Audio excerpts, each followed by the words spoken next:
Bienvenue sur Teach, votre mission d'enseignement des maturités spirituelles. Nous sommes en train de mûrir sur un sujet vraiment passionnant. Nous sommes en train de parler de commencement. Commencer les choses avec réussite. Quel est l'art de débuter d'une manière efficace? La Bible nous montre très bien beaucoup de choses qui peuvent nous aider lorsqu'on démarre quelque chose. On démarre une nouvelle entreprise, on démarre un projet, on démarre une relation, on démarre une année. Dieu nous donne beaucoup de vérités, beaucoup de secrets dans sa parole pour que nous démarrions efficacement. Et dès le début, je vous ai parlé de lui-même en tant que notre alpha. J'ai montré la place de la dédicace, l'importance des prémices. Maintenant, j'aimerais qu'on parle de quelque chose d'important. Le fait qu'au début, quand on commence, il faut faire deux choses importantes.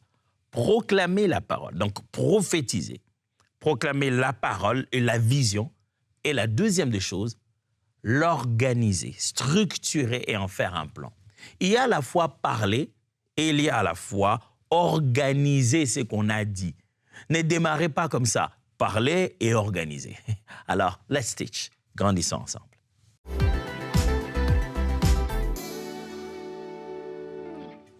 Quelques passages bibliques intéressants peuvent déjà nous aider d'entrée de jeu lorsqu'on veut parler de parler, prophétiser et accomplir cela à travers un plan. Prophétiser, parler, la vision, la proclamer et puis la structurer. Lisons d'abord Habakkuk, chapitre 2, versets 2 à 3. Que vous lisiez Habakkuk ou que vous lisiez Habakkuk, ça dépend de comment vous prononcez. 2 à 3. L'Éternel m'adressa la parole et il dit, écris la prophétie. Vous avez entendu ça? Écris la prophétie. Grave-la sur des tables, afin qu'on la lise couramment. Car c'est une prophétie dont le temps est déjà fixé. Elle marche vers son terme et elle ne mentira pas. Si elle tarde, attends-la, car elle s'accomplira certainement. Dieu présente une vision à son serviteur, lui dit ce qui va être fait pour le peuple d'Israël. Et il dit, même dans le processus, vous aurez cette impression de tarder. Vous sentirez que ça tarde, même si elle tarde, elle s'accomplira certainement. Mais votre travail à vous, ce que maintenant que je parlais à toi, le travail Habakkuk, c'est que j'ai parlé, écrit. Pourquoi? Ce n'est pas pour toi. C'est pour que d'autres personnes viennent trouver cela et qu'ils fassent quoi? Qu'ils la lisent couramment. Il démontre à Habakkuk ici que le seul moyen de faire parler au peuple ce que je dis, c'est de passer par écrire. Si on écrit ce que je dis, on dira alors ce que j'ai écrit. J'ai deux mots, je répète ça? OK. Si vous écrivez ce que Dieu a dit, lorsque les autres liront ça couramment, ils seront en train de dire ce que vous avez écrit. Donc, la parole qui était dite redeviendra la parole dite. Au travers de quoi? De l'écriture. Proverbe 29, verset 18. Quand il n'y a point de vision, le peuple est sans frein. Heureux est celui qui garde la loi. Quand il n'y a pas de vision, quand il n'y a pas de destination, quand on ne sait pas où on va, le peuple est sans frein. Le peuple est incontrôlable. Lisons enfin Ésaïe, chapitre 55. Ésaïe 55, versets 10 à 11. Comme la pluie et la neige descendent des cieux, et n'y retournent pas sans avoir arrosé, fécondé la terre et fait germer les plantes, sans avoir donné de la sémence au semeur et du pain à celui qui mange. Ainsi en est-il de ma parole, qui sort de ma bouche. Elle ne retourne point à moi sans effet, sans avoir exécuté ma volonté et accompli mes desseins.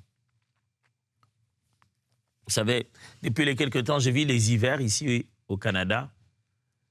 Je sais que l'hiver ne rentre pas. Quand la neige tombe, ça ne remonte pas. Ça fait que tomber comme ça. La neige ne vient pas du sol pour remonter. Et quand la neige tombe, elle va tomber. Elle va vraiment arriver jusqu'au sol et elle va se transformer en eau. C'est que cette analogie que Dieu fait ici est vraiment certaine. Autant l'eau, la pluie quand elle descend, la neige vient, arrose le sol, couvre la terre, ainsi de suite. Autant la parole de Dieu n'est jamais sans effet. Quand Dieu parle, ce qu'il a dit va s'accomplir et sa parole ne lui reviendra jamais sans avoir accompli son dessein. Lisons aussi Luc chapitre 14, versets 28 à 30. « Car lequel de vous, s'il veut bâtir un tour, n'est s'assied d'abord pour calculer la dépense et voir s'il a de quoi terminer. De peur qu'après avoir posé les fondements, il ne puisse l'achever et que tous ceux qui le verront ne se mettent à l'oreiller, en disant « Cet homme a commencé à bâtir et il n'a pas pu achever. » Lisons aussi Actes des Apôtres, chapitre 13, versets 1 à 3. Comme ça, on va arrêter de lire. « Il y avait dans l'église d'Antioche des prophètes et des docteurs. Barnabas, Siméon appelé Niger, Lucius de Cyrène, Manahem, qui avait été élevé avec Hérode le tétrarque, et Saul. Pendant qu'ils servaient le Seigneur dans leur ministère et qu'ils jeûnaient, le Saint-Esprit dit, « Mettez-moi à part Barnabas et Saul pour l'œuvre à laquelle je les ai appelés. » Alors, après avoir jeûné et prié, ils leur imposèrent les mains et les laissèrent partir. Je viens de lire avec vous plusieurs passages qui sont soit dans le contexte de la prophétie, le contexte de la vision, le contexte de la planification, le contexte de l'écriture d'une parole prophétique, le contexte d'écrire et préparer ce qui doit être fait. Lorsqu'on démarre une institution, on commence quelque chose, en tant qu'enfant de Dieu, on doit user de toutes les faveurs divines de démarrage. Et parmi elles se trouve la puissance de la prophétie, la proclamation de la vision et la structuration. Nous aimons bien la parole prophétique et on en a fait même, il y en a ceux qui en ont une fois, voilà, il manque jamais d'extrémisme. Toutes tes paroles des déclarations. J'entre, je déclare, je prophétise. Prophétise sur toi-même, prophétise. Ça ne sert à rien si vous faites ça et après vous ne structurez pas. Pourquoi est-ce devenu comme ça? Qu'au milieu d'enfants de Dieu, plus on leur demande les actions, plus eux, ils transforment ça en prière. Plus on leur demande de faire une chose, plus eux, ils vont prier. On leur dit, moi, vraiment, il faut exécuter le projet. Je dis, non, le projet n'est pas facile, les grands, ça me demande plus de temps de prière. Mais quand est-ce que tu vas descendre sur le terrain et le faire? Il y a un secret. Chaque début doit profiter de deux choses. De la parole prononcée comme une parole prophétique, d'une déclaration d'un avenir certain et d'un travail de structuration. Lorsqu'on a parlé, ça doit créer une vision claire et on doit structurer cela. Si vous commencez, posez-vous la question, est-ce que les gens qui sont avec moi voient ce que je vois? Est-ce que vous-même d'ailleurs, vous voyez ce qu'il y a dans cette affaire? Avez-vous une vision claire d'où vous êtes en train d'aller? Au début, une des choses à demander, c'est la vision. Il faut qu'elle soit claire. C'est la parole avec laquelle on doit marcher, la vision de l'avenir où nous sommes en train de partir. Une fois que vous avez ces deux choses, bienvenue la planification, la structuration. Il faut mettre des étapes, il faut mettre des plans. On dirait que les chrétiens, la seule chose qu'ils aiment comme plan, c'est le plan que Dieu a formé pour eux. C'est bon. On sert un Dieu qui a formé un plan. À partir de ce moment, on se dit, pourquoi moi je vais faire un plan? Jusque de faire un plan et le Saint-Esprit est en compte. Je ne vais pas faire mes plans moi-même, je vais faire le plan de Dieu. Les plans de Dieu, il te donne pour que tu l'exécutes. C'est ça le plan que tu écris. C'est ça le plan. Dans le plan que tu es en train de faire, ce n'est pas exprimer ta volonté à la place de Dieu. Non, c'est justement traduire ce que tu as compris jusqu'ici de la volonté de Dieu. C'est ce qu'on appelle un plan. Voilà 5 leçons que je vous propose en ce qui concerne ce domaine de prophétiser, créer la vision et aussi structurer ce qu'on a reçu. 1. Rédiger la vision permet de courir avec elle. Elle rend courable. On dit on utilise l'expression courable surtout en matière d'animaux. Vous savez, les animaux que vous pouvez prendre en course, le suivre. Vous savez, vous avez une gazelle et il est courable, c'est-à-dire qu'il faut le suivre. Une vision, lorsqu'elle est écrite, ça donne des jambes à la vision pour qu'elle commence à prendre de la vitesse. Vous pouvez alors marcher, courir avec elle. Mais quand vous avez une vision qui n'est que dans votre tête, vous commencez quelque chose qui n'est dans aucun papier, aucun système, aucune vidéo, eh bien, on ne peut pas courir avec elle. On n'en connaît pas la vitesse, on n'en connaît pas la direction. Vous qui démarrez, vous qui commencez quelque chose, mettez-la quelque part. Écrivez-la, cette prophétie, comme on a lu dans Habakkuk. Écrivez-la quelque part. Mettez-la par écrit, mettez-la dans une vidéo, faites un audio. Il faut que, plus que vous, quelqu'un d'autre en parle. Vous savez, moi, dans ma petite vie, j'ai découvert le bonheur, le bien fondé d'exprimer sa vision et d'aller la réécouter soi-même. À force d'exprimer ma vision, de la réécouter, d'exprimer la vision que Dieu m'a donnée, la réécouter, l'exprimer, faire des PowerPoint, préparer des enseignements, écrire ça, j'ai pu commencer clairement à mettre les mots, à trouver la façon simple de dire la même chose. Mon langage au début n'a pas été le langage d'après les mois qui ont passé. Ça s'est affiné, ça s'est fignolé. Nous, on a peur en tant que chrétiens d'écrire ce que Dieu nous dit, d'écrire ce que Dieu met dans notre cœur, parce qu'on a l'impression que, non, si j'écris, c'est que je bloque le Saint-Esprit. Mais le Saint-Esprit que tu as découvert, il est où? Pas dans les Écritures. Et là, il n'a pas été bloqué dedans? Pourquoi tu penses que si tu écris, tu vas limiter Dieu? Non, je ne veux pas écrire, sinon je vais limiter Dieu. Tu lis la Bible, Dieu y est limité dedans? Le Dieu que tu connais, l'illimité Dieu que tu connais, tu le connais où? Ce n'est pas dans un nombre de livres bien limité ici? Écrire, ce n'est pas limiter Dieu. Rédiger la vision, c'est la rendre courable, être capable de courir avec elle. Pourquoi? Parce que la formule est simple. Lisible égale transmissible.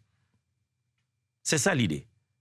Lisible égale transmissible. Si on peut la lire, on peut la transmettre. C'est ce que Dieu montre à Habakkuk aussi, il dit, toi tu écris, les gens pourront la lire couramment. Ça fait parmi les plus grands réveils de la Bible. Ça n'a pas été les plus grands réveils de la Bible ne sont pas venus parce que des individus ont lu individuellement, chacun dans son coin, le document. Non. Souvent, les grands réveils de la Bible, les réveils collectifs, sont arrivés lorsqu'on a lu pour tout le peuple. Le peuple n'a fait qu'écouter la lecture courante. Pas chacun est allé faire une méditation personnelle. Vous savez combien il est important de lire. Si je lis la pensée que tu as, tu communiques mieux ce qu'il y a dans ton esprit. Oh, croyez-moi, Dieu Tout-Puissant, le Créateur du ciel et de la terre, va pérenniser sa pensée pour que les races, les peuples qui viendront partout dans le monde, quel que soit le temps, ils connaissent ce que Dieu pense et qu'est-ce qu'on a? De quoi lire? De la matière, la Bible. Dieu trouve que ce moyen est fiable. Pourquoi pas toi? Pourquoi pas toi? Pourquoi tout est dans ta tête? Pourquoi ce n'est écrit nulle part? Qu'est-ce qui te fait croire qu'écrire, ça serait... Ah, si j'écris, est-ce que ça serait vraiment la volonté de Dieu? Je ne sais jamais ce que Dieu veut. Mon ami, si les gens qui écrivaient la Bible avaient la même peur que toi, nous n'aurons jamais la Bible. Mais aujourd'hui, on a toute la joie de dire « Ah, ces gens, ils étaient vraiment inspirés de Dieu. Et Dieu a vraiment parlé dans leurs plumes. » Ils ont écrit. Écrire la vision, quand elle est lisible, elle devient transmissible. Ce que tu as écrit, je peux le transmettre à quelqu'un d'autre. Écrire, c'est comme pérenniser une pensée. Dans les Écritures, vous donnez de l'âge à une pensée. Parce que ce qui est écrit, même quand moi je serai mort, ça va continuer à subsister.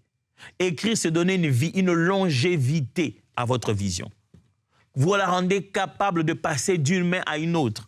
Mais si ce n'est que dans votre tête, si ce n'est que vous qui vous pensez, il faut qu'on vous voie et pour qu'on y pense. Ah, c'est ma vision, je sais ce que je veux. Je n'oublierai jamais. Ça, je ne demande pas à tout le monde de faire ça, hein, j'aimerais déjà prévenir. Mais je n'oublierai jamais les fois où j'ai dû écrire certaines choses pour notre famille. Jusqu'à aujourd'hui, je le fais. Hein. Ben, je ne le présente plus à tout moment. Hein. Je vais être très sincère. Pas que je ne présente pas de temps en temps, mais plus à tout moment comme avant. Mais avec ma fiancée, j'écrivais déjà les notes de où nous devons aller. Et dans nos petites conversations, je les avais écrites. Je me souviendrai la fois à ma surprise, on parlait avec elle, on parlait, mais pour que je ne puisse pas oublier certaines choses, je les avais écrites dans un carnet. Je les ouvrais à côté, je regardais, Ah, il faut que je pose cette question. Et puis je revenais. Ah oui, dis-moi. Je voulais rien oublier. Allez, je voulais rien oublier. Des fois, on est tellement prise par la beauté de sa fiancée, on est perdu à l'intérieur. Et puis finalement, quand on est à la maison, on se dit, j'aurais dû poser cette question bien avant. Et chaque fois que nous sommes dans une saison importante de notre famille, j'écris, je prépare. Moi, j'ai des notes. Ça me permet de ne pas perdre les notes. Je me souviendrai une fois, on était en mission quelque part, mais on était allé prêcher, mais il y avait des choses importantes pour la famille. J'ai fait des slides, pas en pointe. Je me promenais avec un petit vidéoprojecteur comme ça, très efficace. On était dans la chambre d'hôtel, gloire au Seigneur, les murs étaient tout blancs. Donc j'ai branché, nous on était assis sur notre lit, j'ai dit, chérie, j'avais des choses, je voulais qu'on en parle. Elle dit, oui. Elle voit que je sors le PowerPoint, j'ai projection. Désolé, je ris de ça, parce que quand elle raconte elle-même cette histoire, elle dit, mais quel genre d'homme j'ai. Je parle de ça. Pour qu'on vienne ici, la période où il fallait, les seigneurs nous parler de notre déplacement, c'est sur un plan que je sortirai dans mon ordinateur aujourd'hui, où c'est bien clair. Mes amis, quand vous écrivez, c'est mieux. Quand vous écrivez, vous suivez à la lettre les accomplissements. La lisibilité la rend transmissible. Quand c'est lisible, c'est transmissible. On peut suivre un plan. Et vous savez, la beauté de tout ça, c'est que chaque fois quand je viens regarder ces slides, après, je me dis que Dieu est précis.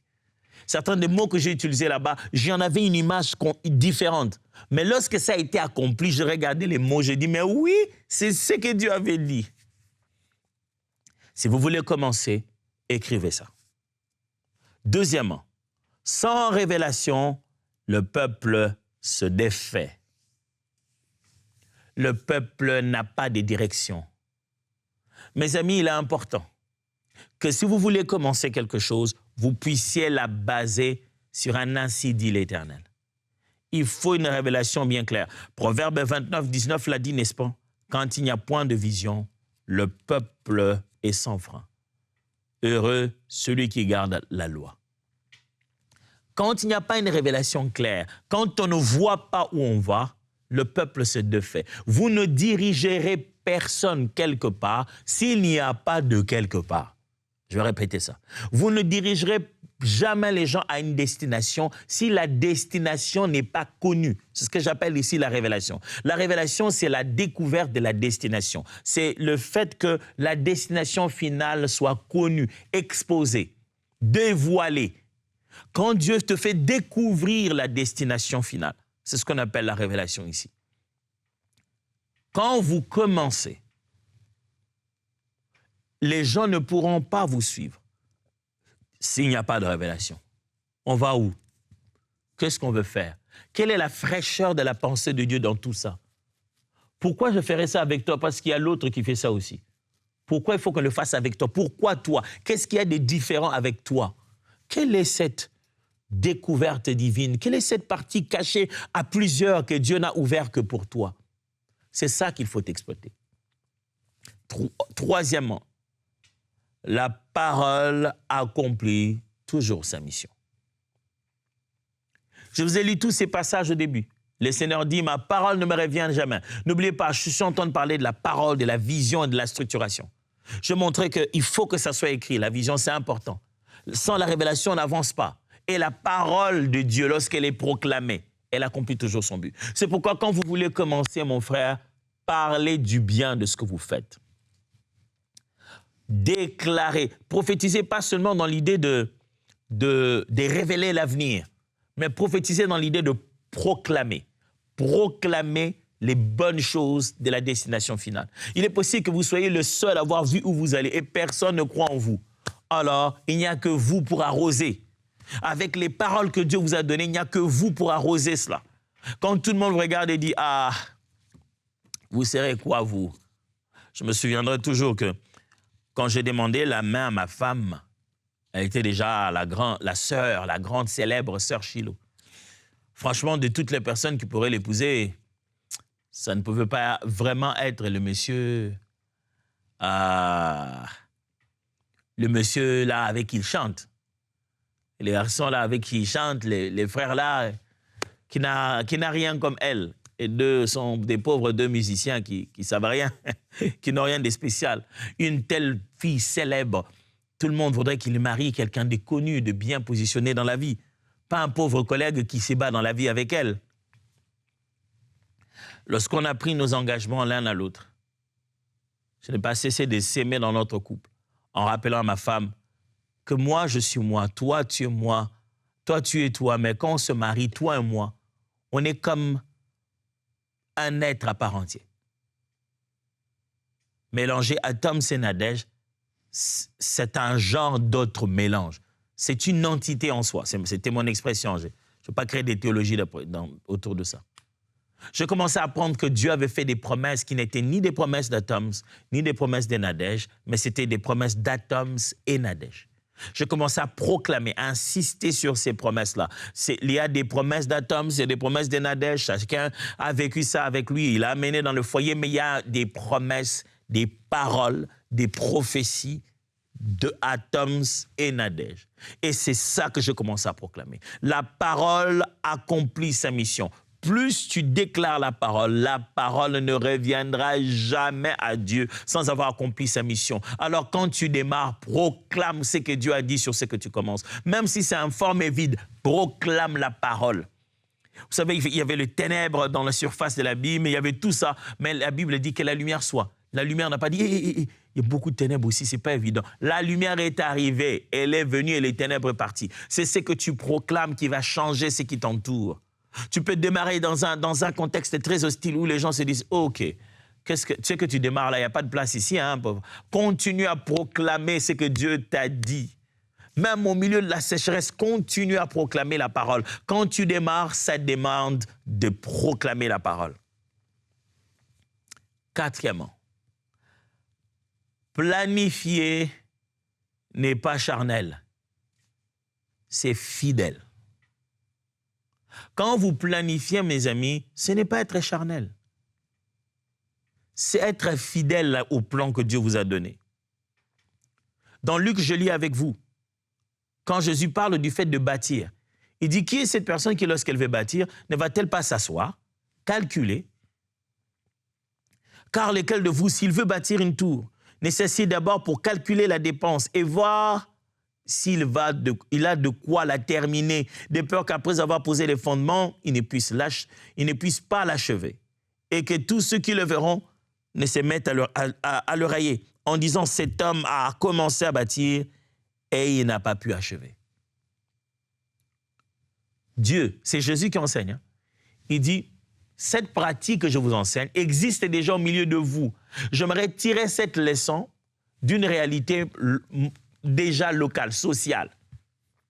Il dit, lesquels de vous fait ça? Est-ce que vous, là, quand vous êtes là, vous voulez construire? Vous ne vous arrêtez pas pour faire un budget, calculer, préparer déjà? De peur qu'en ayant commencé de construire, vous arrêtiez en chemin, on se mette à rire de vous? Mon frère, si Jésus, pour nous enseigner une leçon éternelle, ne prend pas les choses d'en haut, mais il prend les choses que nous, les hommes, on applique déjà. Allez, comment toi, au nom de spiritualité, au nom du fait que tu as une parole venue de Dieu, tu as peur de planifier, de faire un plan d'exécution. Parce que tu te dis, ça c'est charnel, ça c'est manquer de foi. Ah. Dieu a donné des années et des années durant son plan d'exécution. C'est pourquoi la Vierge sera enceinte, elle enfantera un fils, on l'appellera Emmanuel, qui a cru à ce qui nous a été annoncé, qui a reconnu le bras de l'Éternel. Comme le serpent fut élevé dans le désert, le Fils de l'homme sera élevé. Désormais, vous verrez l'échelle, les anges monter et descendre. Dieu a fait un plan bien précis, bien clair au sujet de la venue de Jésus. Et là où nous sommes, la raison pour laquelle nous, chrétiens, nous sommes rassurés de l'avenir, c'est parce que nous savons comment tout ceci va finir. Nous connaissons le plan divin. Dieu planifie. Si tu marches avec Dieu, tu dois apprendre à planifier. Si votre couple marche avec Dieu, ne commencez pas une nouvelle année sans avoir planifié. Comment on commence notre nouvelle année? On va juste se consacrer à jeûner, on va prier, on va amener nos enfants, on va prier. Après avoir prié, quel est le plan?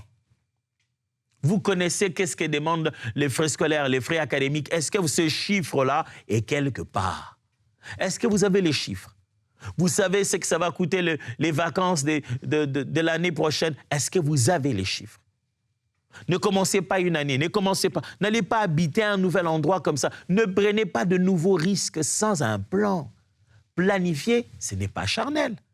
Planifier, c'est fidèle. C'est être fidèle à la promesse. C'est être fidèle à ce que Dieu nous demande de faire. Un homme fidèle, une femme fidèle, un serviteur de Dieu fidèle, c'est celui qui planifie les actions à poser dans la mission qui lui a été donnée. Et enfin, 5, le Saint-Esprit envoie. L'Église confirme. Dans le plan de Dieu pour les démarrages des choses, je vous ai lu un texte qui montre un contexte particulier des démarrages d'église ou des démarrages de la mission. Pourquoi j'ai voulu qu'on mette ça? Parce qu'il n'y a pas qu'à démarrer les mariages, les années, les choses, mais il y a quelque chose en particulier pour nous, les enfants de Dieu, c'est le démarrage d'une œuvre missionnaire, d'une église, d'un ministère. Et je voulais quand même nuancer sur ça. Parce que là, je nous encourage à démarrer et je nous encourage à découvrir les secrets des démarrages. Il y a quelque chose d'important quand vous voulez démarrer une œuvre spirituelle ou missionnaire.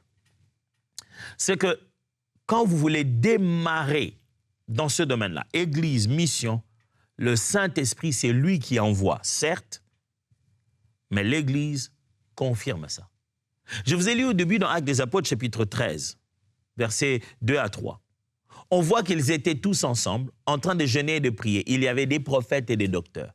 Et le Saint-Esprit a dit, « Mettez-moi à part Paul et Barnabas, pour l'œuvre auquel je les appelais. » Et la Bible dit, après avoir fini de jeûner et de prier, il leur a imposé la main. Ils n'ont pas dit, le Saint-Esprit dit, mettez-moi à part, ok, faites-les sortir, qu'ils partent. Non, ils ont fini les programmes, ils ont fait une organisation nécessaire, ils ont validé que c'était la voie de l'Esprit et ils ont imposé les mains.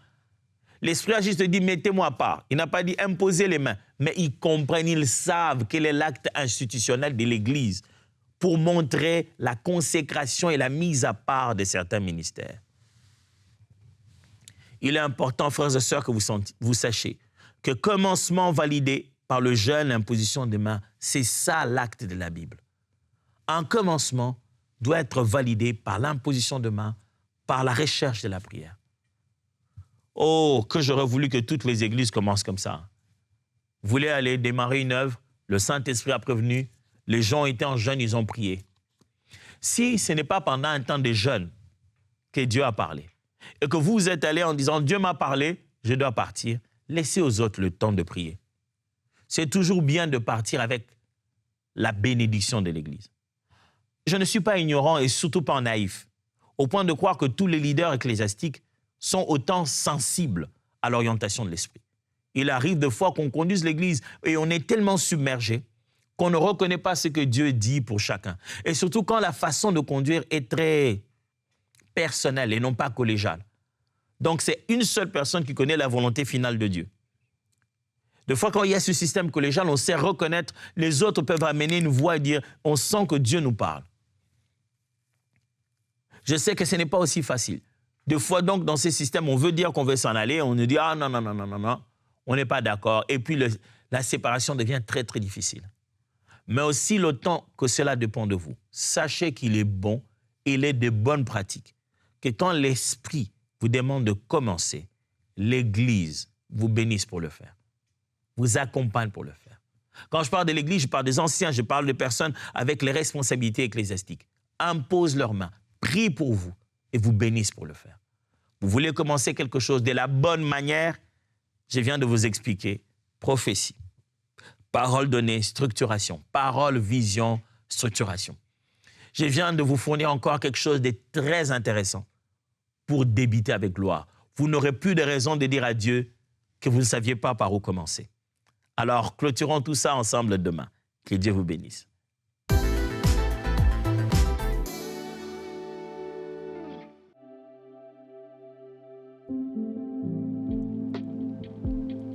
Mon témoignage concerne le travail.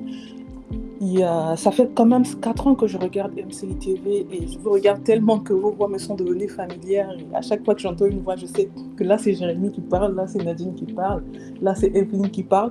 Et donc, à l'annonce de ce programme, j'ai dit à Dieu, Seigneur, ça fait plusieurs éditions que je regarde la semaine des miracles, je m'attends à un miracle et je n'expérimente rien de ta part. Mais cette fois-ci, j'aimerais que ce soit différent. Donc moi, je suis au Canada, ça fait 5 mois précisément, et je ne travaille pas encore. Je suis dans une ville anglophone, je suis francophone, et du coup, je suis encore en train de m'imprégner de l'environnement et tout, mais j'ai besoin d'un travail.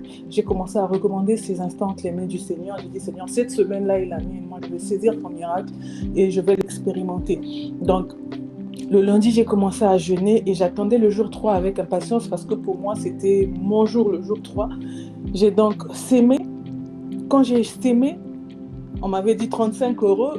Je me suis connectée, ça m'a mis 50 dollars canadiens.